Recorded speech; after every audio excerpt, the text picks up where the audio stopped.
to say, I'm very grateful for Peckway. Very grateful. If you see behind me, you can see that Peckway tedder's back there tedding away.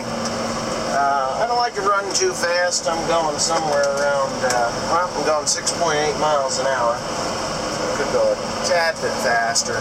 But this hay has been pounded into the ground about 5 times.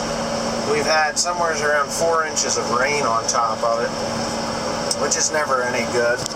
It's just never any good. So I've got 2 tedders. I got the Kuhn tedder that my nephew is running right now, and he's tedding at one farm. He's got the 7810, and I am tedding this actually this is quite light hay.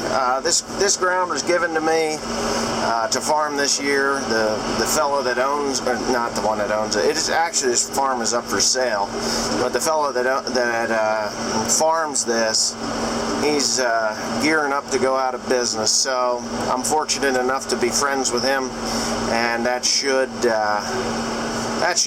yield me several hundred acres more to deal with, which is nice. I'm happy about that, and you know, it's all good. It's all good. Let me see if I can turn up my fan here. It's getting a little warm. But anyways, this is my view for the day. I have approximately 150 acres of this hay on the ground. Now this field is light because, I don't know, he's a good farmer. It's just, as of the last couple of years, money's been tight for him due to family issues, and he just recently lost his father, and his father was a nice guy to me, but you know, some people thought that he was a little grumpy. But anyway, yeah, so he gave me this ground to farm just to get the weeds under control, and he's going to take off a second cut. At least that's what he says he's going to do. Now, it's been down for about a week and a half, and it's just not an easy year at all.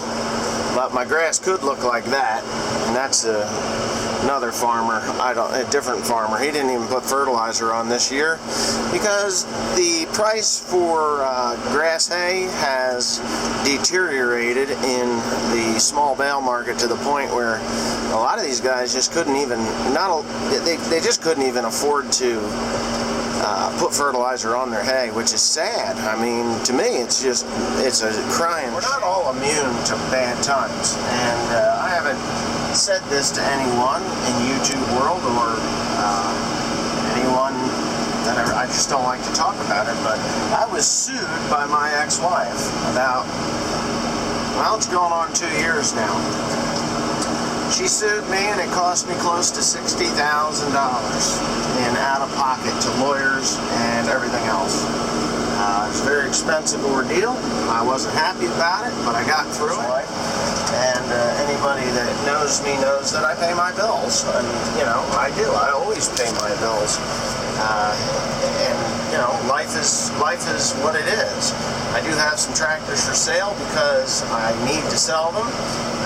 Because I'm buying 2 new tractors in the fall. I'm going to be heading back over to England, and I'm going to meet up with some other English people over there. So I'm hoping to have these tractors sold come October. I'm going to put them in the paper and get rid of them at the 7810, 8120, 4960, and 4230. And then I'm going to take the money from those 4 tractors and buy 2 more of these, because I really like these tractors. They're comfortable, they're smooth, they seem to be quite reliable.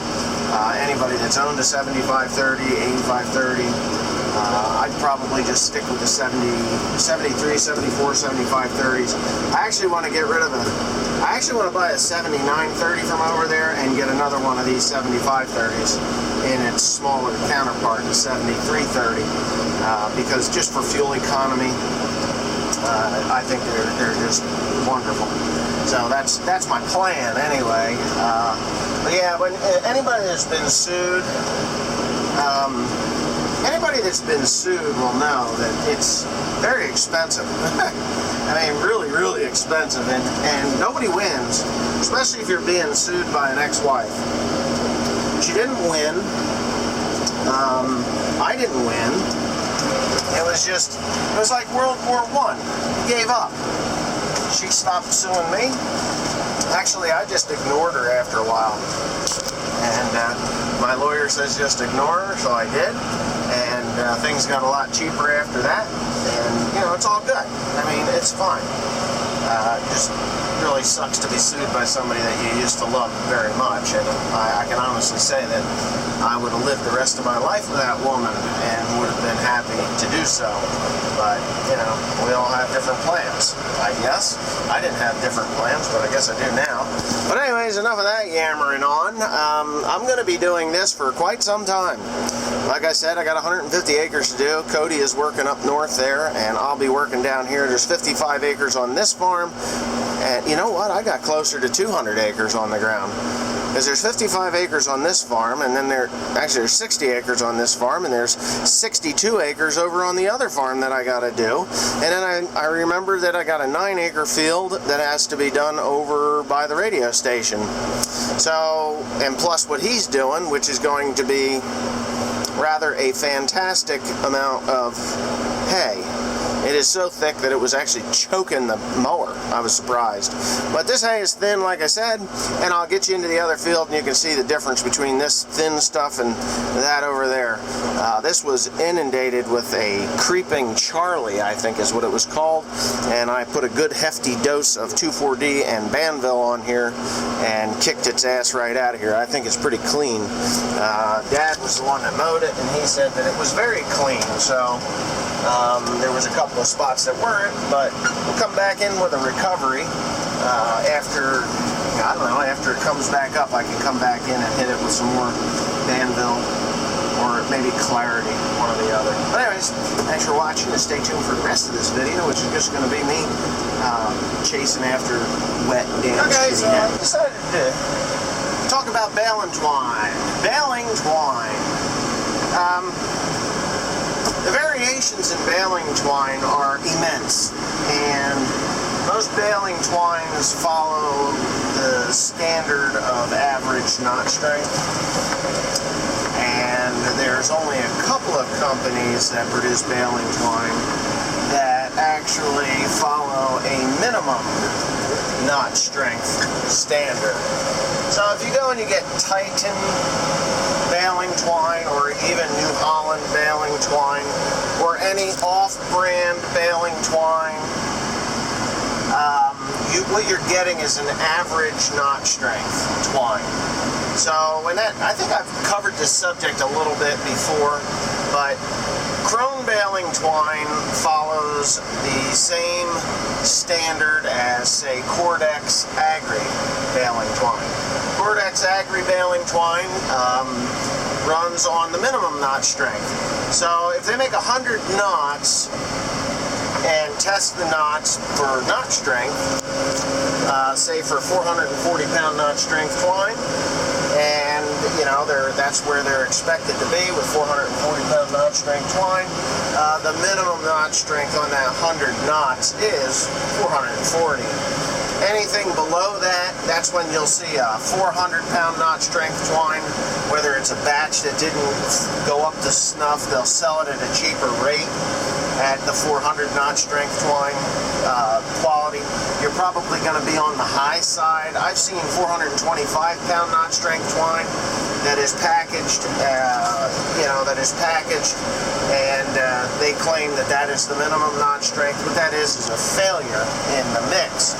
And instead of extruding it again, or even just scrapping that run, they'll make up a different label and slap a lower knot strength on those balls of twine, and that's what you'll get.